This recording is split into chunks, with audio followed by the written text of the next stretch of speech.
a fateful period of time, history waits. Waits on tensed men trapped in the mud-soaked fields of Normandy until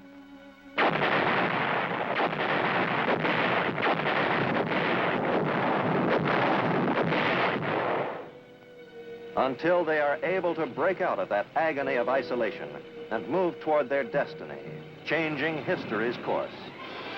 This is that story. It is the story of Breakout and Pursuit.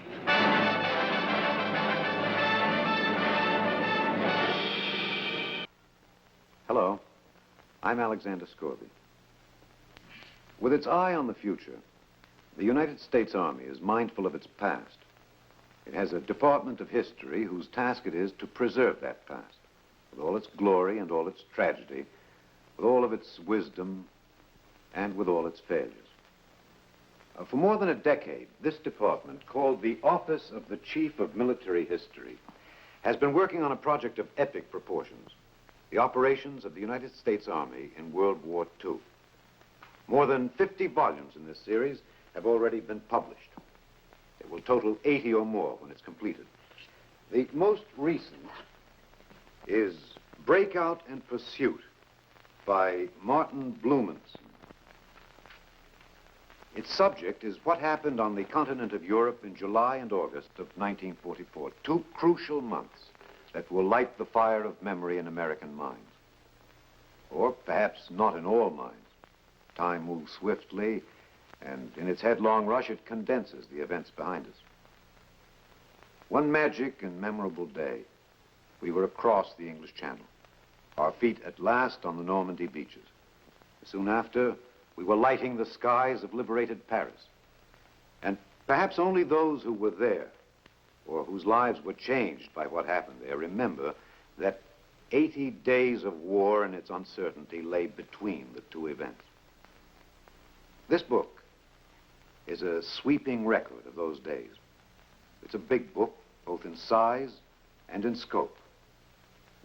Heroes crowd its pages, the ones whose names became carved on the consciousness of the world, and the obscure ones who held the final hope of triumph in their 2 hands and in their hearts. It's a book with a happy ending, where it tells of a great victory, or series of victories. But it's not so much concerned with victory itself as with the structure on which victory rested.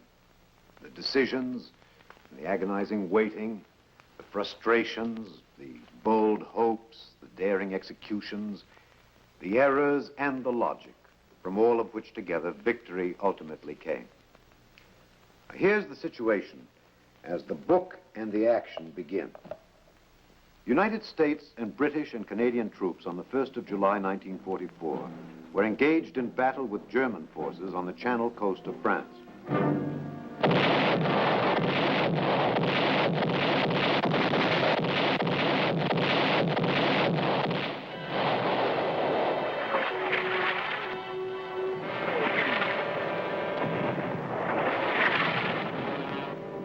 The cross-channel attack, beginning on the 6th of June, had accomplished the first phase of the invasion.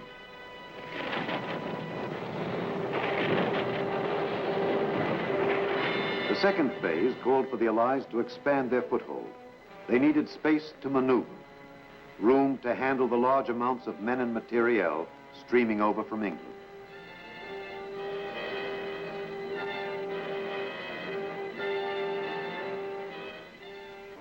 Before they undertook the decisive attack toward the heart of Germany, they wanted this area. But 3 weeks after the invasion, they had only this tiny beachhead, the British here and the Americans here. The greatest single disappointment of the invasion had been the inability to take Caen, which blocked the approaches to the Seine. But the British troops attempting to capture the city had been thwarted. The best hope now lay in the ability of the American forces to strike south and then west and take the key ports in the province of Brittany. A major impediment to this course of action was the terrain the troops would have to fight through. Marshy land enclosed into thousands of separate little fields by hedgerows. behind every one of which it seemed the Germans were well entrenched.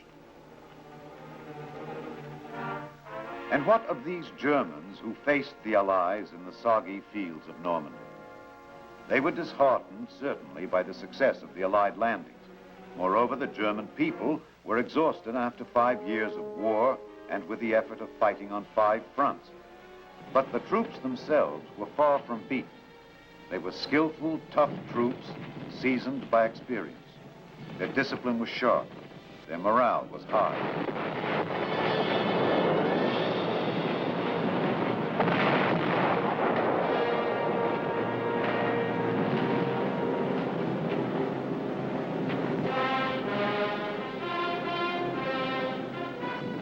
The Germans had a new weapon, the deadly V-1, a small pilotless jet aircraft which had begun to fall on England in the middle of June.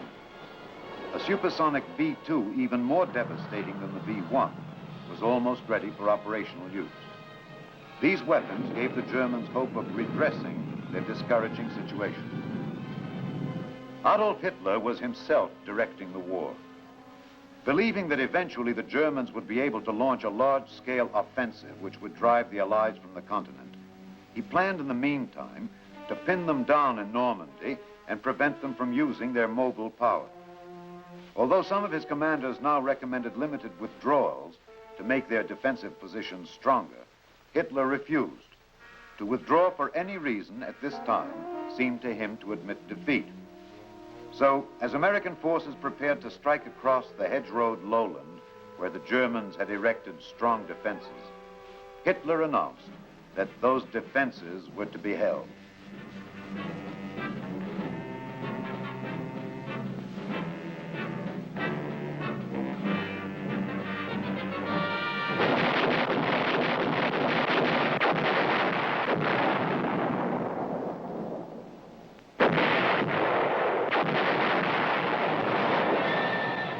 The American attack began in the dawn hours of July 3rd, and it lasted for 17 rain-soaked, agonizing days.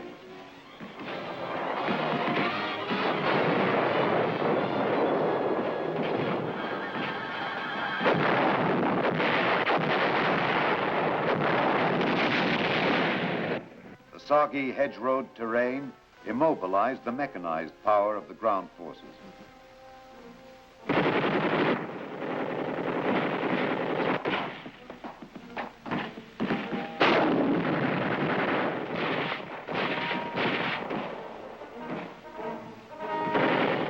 Painful advance was measured in yards, a hedgerow at a time.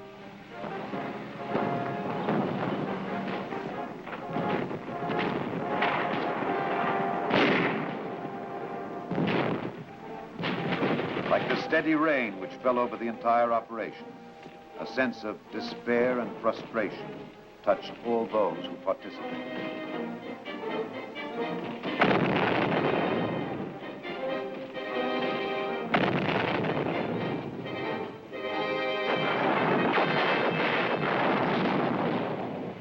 The last action in this offensive was the battle for Saint-Lô.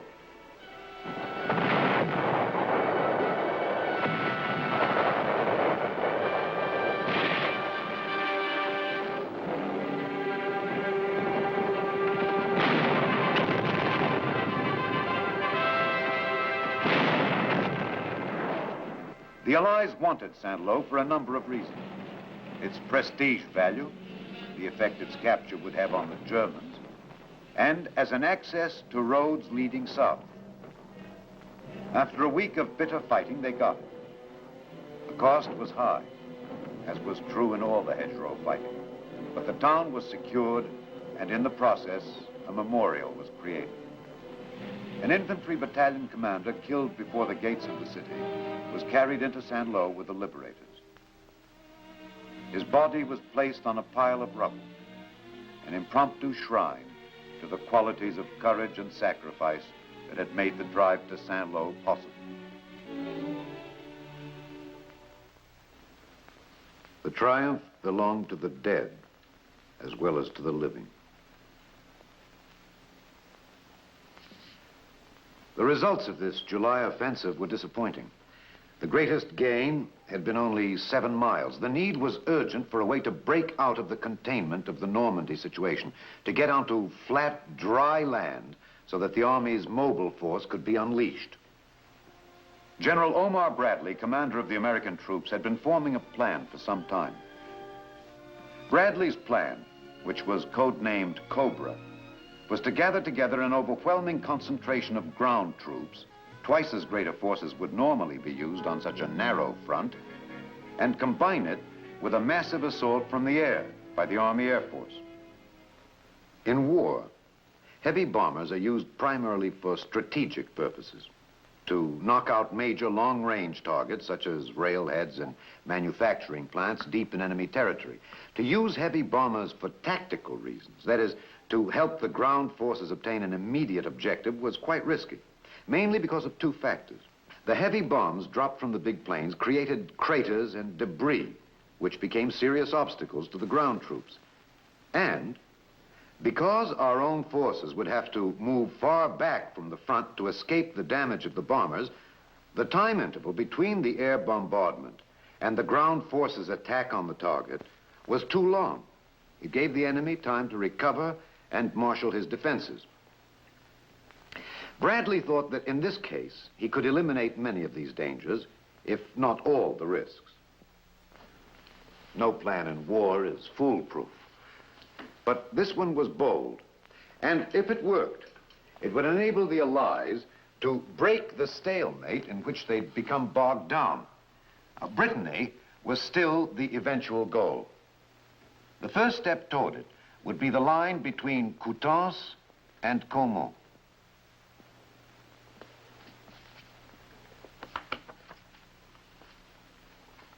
Between the end of the earlier July offensive and the launching of Cobra, there was a lull for about 1 week. For the weary American troops, it was a welcome respite, a time to relax.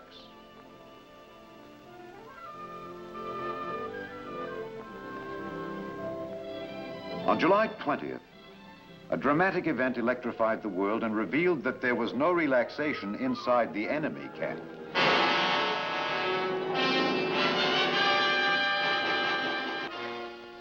Hitler himself announced that a cabal of high-ranking army officers had tried to assassinate him with a bomb in order to seize political power. The abortive coup had little effect on the military situation.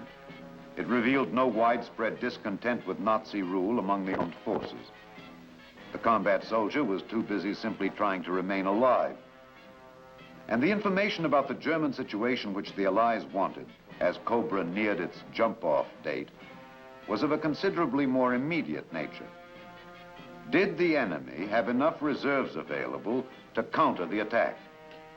Was the Luftwaffe capable of intervening? And finally, would the Germans employ the V-1 or V-2 or some other secret weapon? These were the questions that haunted the Allied camp as it waited to unleash Cobra.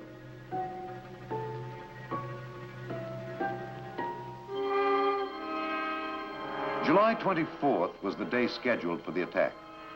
Because the day was heavily overcast, however, with inadequate visibility for air attack, the operation was postponed. Unfortunately, the postponement order reached the English air bases too late to hold back all the planes scheduled for the attack.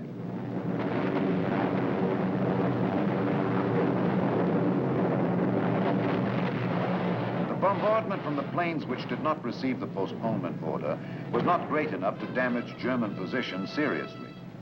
But it was sufficient to alert them to the threat of a ground attack. And German artillery gave American forward units a hard time for the rest of that day.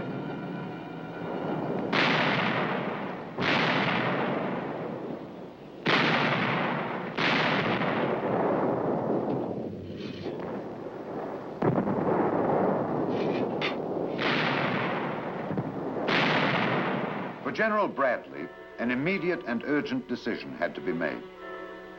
The prospects were improving for good weather the next day.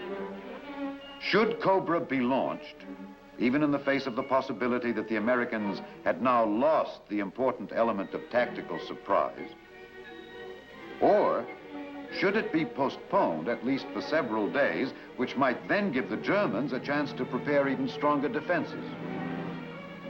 Bradley's decision. Cobra would strike again at 11 o'clock the next day.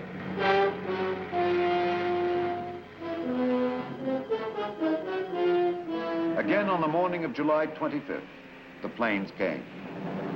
One observer called the seemingly endless waves of planes the most imposing aerial parade I have seen since the beginning of this long war.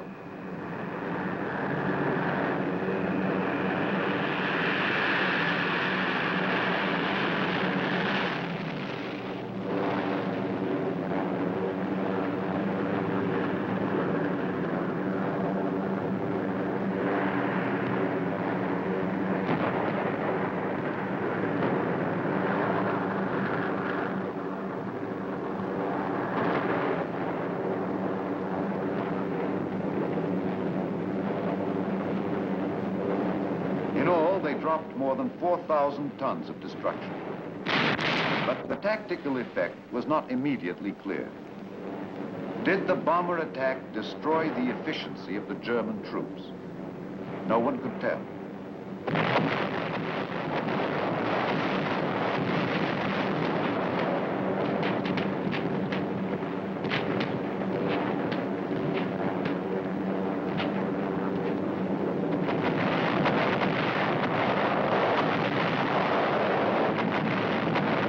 General J. Lawton Collins, 7th Corps commander, who was to spearhead the attack, had little time to ponder the question.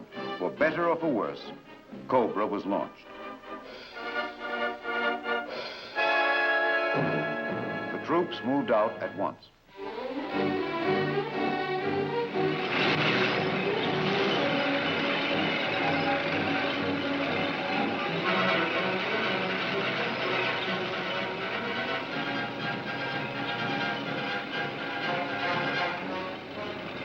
Their immediate objectives were the towns of Marigny and Saint-Gilles. Capture of those towns by the infantry would give the Americans control of the roads leading south, and Collins would then be able to catapult his mobile armored forces forward. It seemed reasonable to assume that if the air bombardment had destroyed the German defenses, the infantry troops would be able to reach and secure their objectives without great difficulty.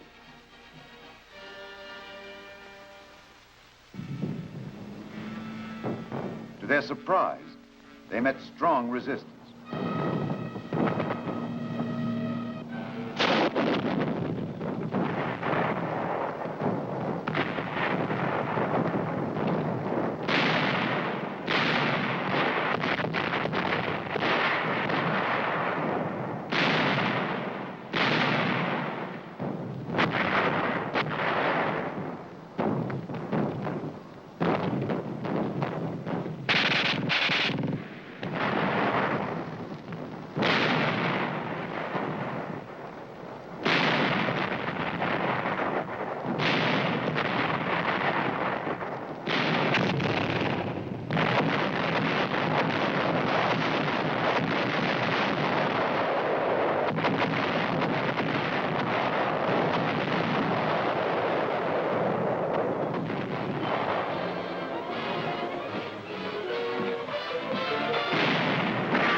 At the end of the first day of the attack, Marigny and Saint-Gilles were still in enemy hands.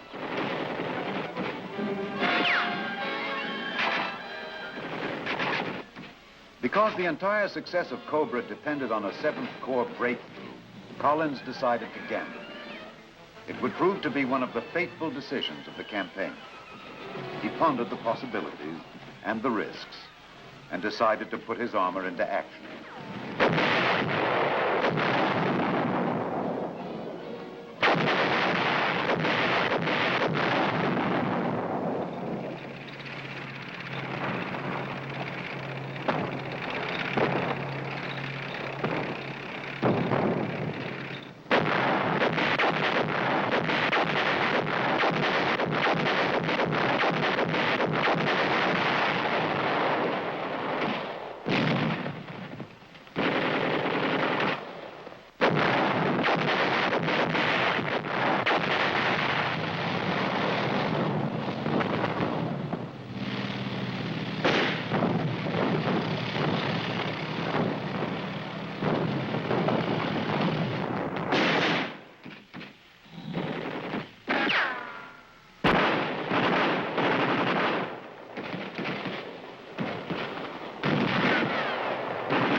gamble paid off.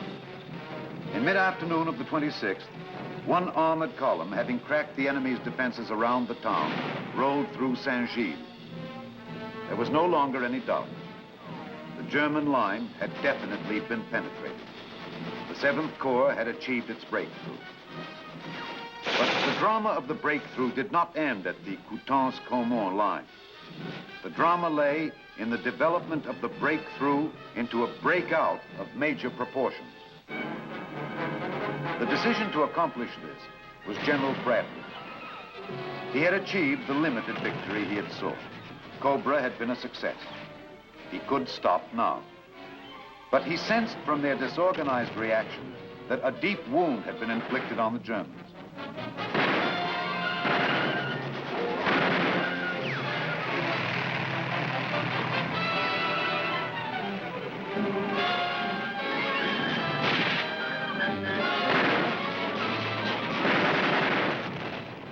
The Americans pressed their attack through rapidly crumbling German defenses. By the end of the month, United States forces stood at the base of the peninsula, at the gates of the province of Brittany. And a nightmarish phase of the battle, the war of stalemate, was over. Cobra and its exploitation were among the most solid accomplishments of the war. Let's visit now with the man who more than any other was responsible for this achievement, General Omar Bradley. General Bradley, as you look back on Operation Cobra, what seems to you to be the real secret of its success? I think several factors were very important in contributing to our success. First, as always, the aggressiveness and the fighting spirit of the American soldier. Second, the marvelous teamwork displayed by the combat armies and our Air Force. And third, the magnificent alertness of my subordinate commanders and their ability to take advantage of the breaks. In particular, General Collins' bold move. This book must be like traveling down an old and familiar path to you, General Bradley. Well, it is, yes. But it's more like traveling down a road in the daylight that at the time you had to take it was in the dark. It's generally familiar, but it's always interesting to see the whole picture, part of which was hidden before. You think the book throws light, then, on this period of history? Most effectively. It does an excellent job, I think, of cutting through the dust which that campaign kicked up and letting the reader see what happened and how it happened and why.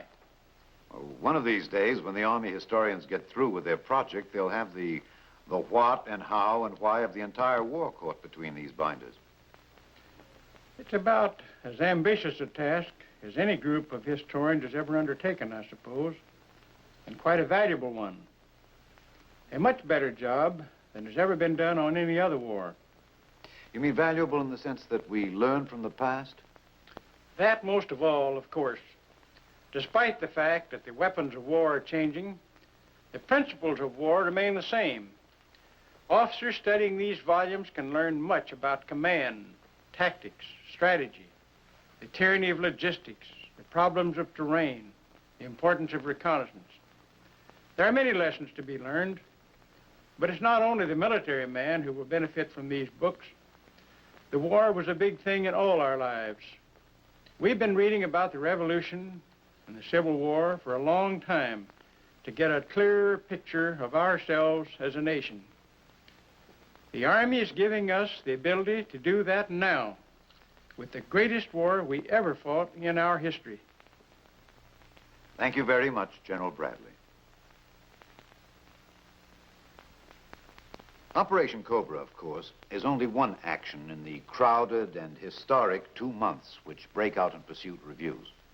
Much of the subsequent action was more colorful, but Cobra was the key which unlocked the door to those spectacular victories. The reaching of Avranches signified the culmination of the breakthrough and the point at which our forces split for the westward and eastward drives in the Breakout. To the west, there was the dash across Brittany, where the ports of Saint-Malo and Brest finally became prizes of conquest.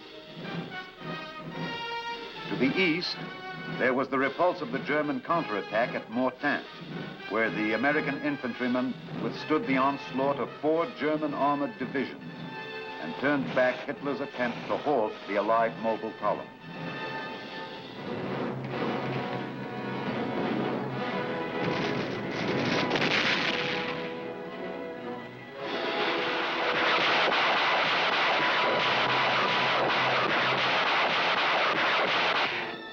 The Allies closed at Argenton and Falaise, where they virtually destroyed 2 German field armies.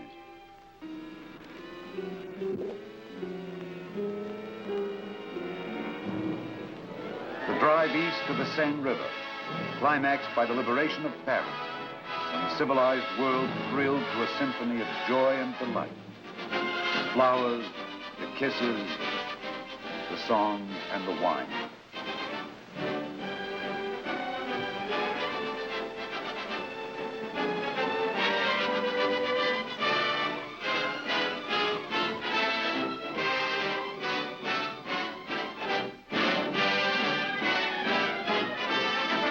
Finally, the triumphant and dramatic pursuit of the retreating Germans beyond the Seine to the border of the enemy's homeland, and the Siegfried Line, where a new phase of the war awaited.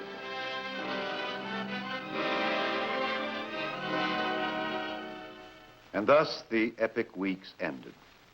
The short span of time in which the shape of final victory began to emerge, with the successful breakout from the hedgerow country and the pursuit across the heart of France.